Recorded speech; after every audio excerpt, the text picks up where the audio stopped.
Well, y'all, I have some catching up to do in the kitchen. The last couple of weeks have been rough, if I'm being completely honest.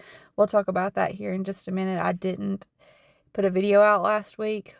We were camping, but I was also just, my ears have hurt so bad the last couple of weeks. If you follow us over on the other channel, Our Small Town Life, where I vlog more, I've talked about it over there, but it's been a struggle the last couple of weeks. And thankfully, I am on the mend and getting better. But the last couple of weeks have been tough. And y'all, I had some catching up to do in the kitchen. Some things that just really needed to be done. Some restocking and cleaning and just some different things. So I'm going to let you be a part of that with me. Starting off by making lunch. This is going to, the video is going to carry over 2 separate days. On this day, I started about lunchtime. Audrey was helping me out there with a transition into egg salad. We were having egg salad sandwiches. She helped me get that put together. And yep, we're eating it on hot dog buns because we had some left over and we don't want them to go to waste. So we're eating egg salad on hot dog buns, which is, y'all, it was actually really good. And I may purposefully do that from now on because I just enjoyed it.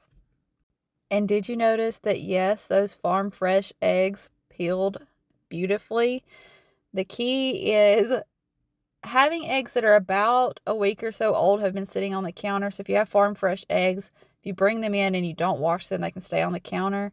Leave them on the counter for a week or so. Then boil them. I take mine and I tap the bottom of them, the fat end of them, with a spoon. It separates the membrane. And then I boil mine with a little bit of baking soda. And they peel nicely. Every once in a while I'll run into some that may not want to peel as well, but that's been working really well for me. We also needed some tea. We had not had any sweet tea in the refrigerator. Justin had made a gallon, but it had been, several days that we had been out. And so I decided I was going to make some more tea. Again, just restocking things and catching things up. And while that tea was going, I had a lot of tomatoes that needed to go in the freezer. I've decided I'm going to freeze whole tomatoes. I'm going to go ahead and core them and freeze them.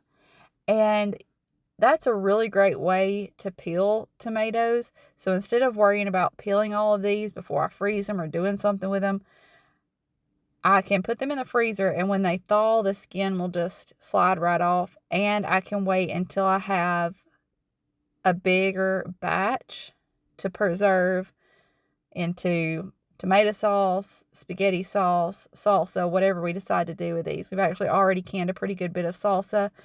Tomatoes have been doing so good this year. We have been blessed abundantly with tomatoes. So I'll probably actually end up either canning these whole or maybe making some spaghetti sauce. I like to can whole tomatoes because then I can take those whole tomatoes and turn them into whatever I want. But these are Better Boys, Early Girls, and Lemon Boys. And y'all, they've done so good this year. Those are some varieties that I know Pawpaw always planted. And I was like, this year I'm going to stick to some tried and trues. And I'm glad I did because we've had an abundance. I'm going to go ahead and put these in this freezer bag, and then you're going to see me do something that some people will be like, what in this world are you doing, Tiffany? But I can remember doing this with Mamaw when she would freeze tomatoes.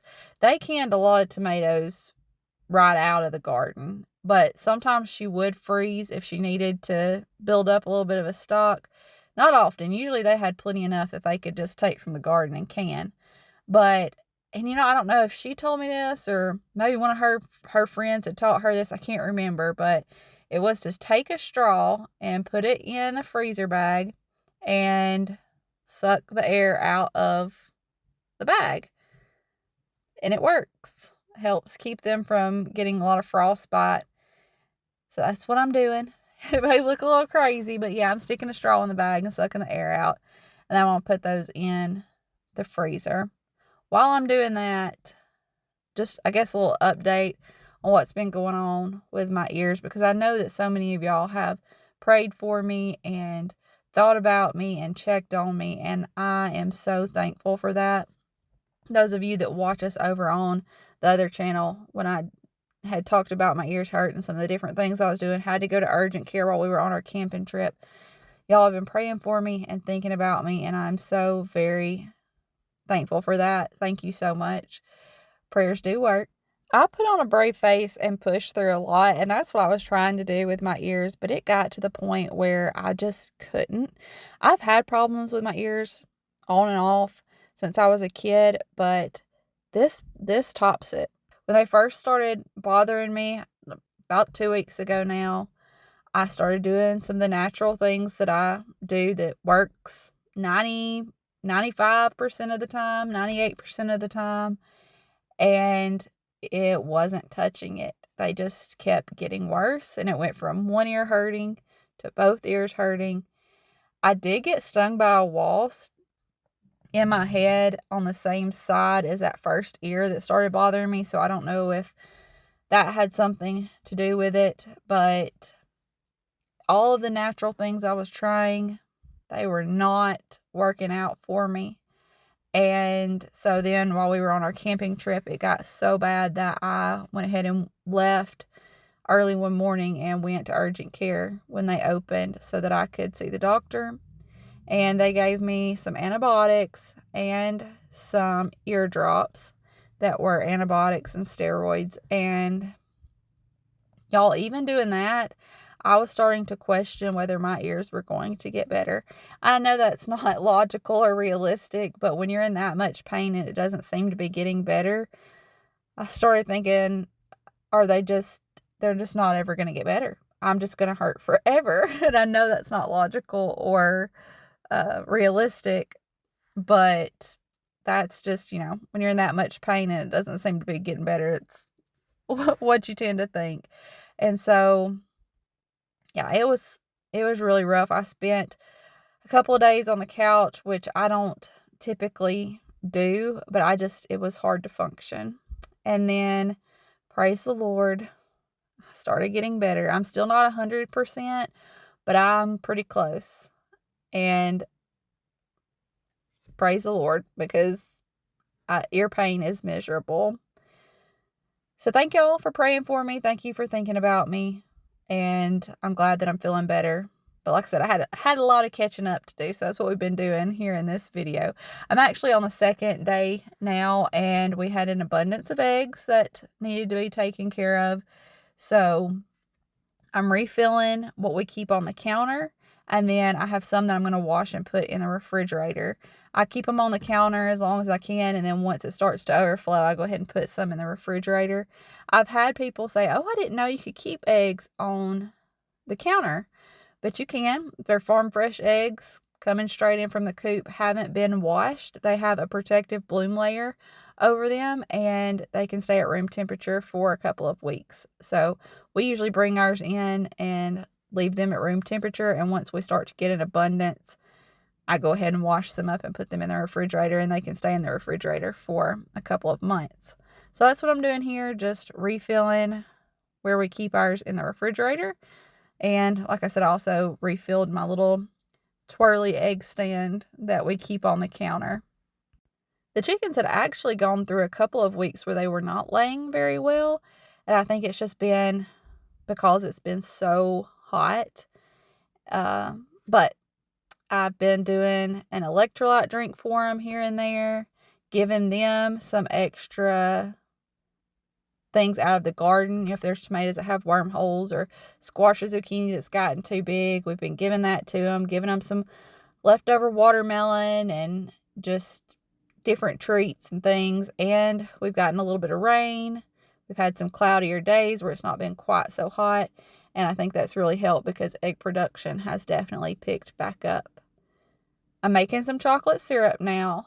We've been out of chocolate syrup for a couple of weeks, and the kids are going to be so happy to see this back in the refrigerator. So simple. I just did 1.5 cups of water, 1.5 cups of sugar, and 3/4 cup of cocoa powder. and a dash of salt. I'm going to bring that to a boil it for about 3 minutes, and then I'll take it off the heat and add in a little vanilla. You don't want to walk away from that because it will boil over. Even if you've got it in a pot that you think, oh, I got plenty of extra space, don't leave it. It will boil over. Justin actually came in and was helping me in the kitchen now. So one of us was watching chocolate syrup, and the other, we're going to take turns. The other was working on the pineapple. I'm not a professional pineapple peeler and cutter. We don't do a whole lot of pineapple, but we saw it at the grocery store, and it looked good. So we went ahead and got it. Y'all give me your tips on cutting pineapple. I know there's special gadgets that you can get to do it, but I like to use what I have. I don't know. Y'all let me know. Is it worth it to get the special gadget for coring and cutting pineapple? Justin ended up getting the core that we use for jalapenos. We use it for jalapenos, but I use it for other things too. Sometimes I use it on tomatoes, and that thing gets a lot of use. So he's like, let's try it to core the pineapple. And it worked. It took the core out of the middle. But I would love to hear your tips for cutting pineapple. And y'all, Fletcher stood there like a little bird the whole time wanting bites of pineapple.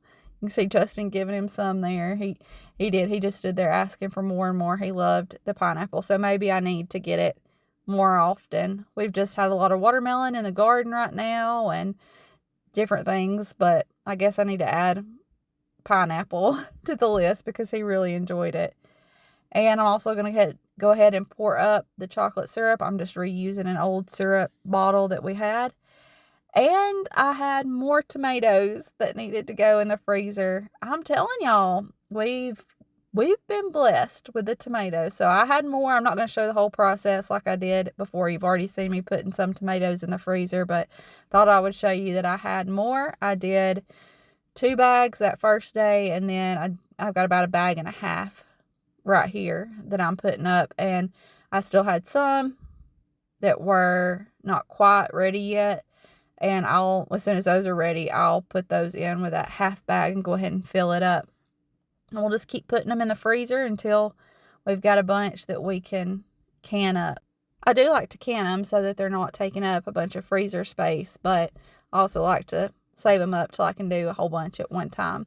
Y'all, it feels good to be feeling better, and it feels good to have things caught up in the kitchen. Thanks for hanging out with me. Y'all get in the kitchen and make some memories with the people you love. I'll see you in the next one. Bye, y'all.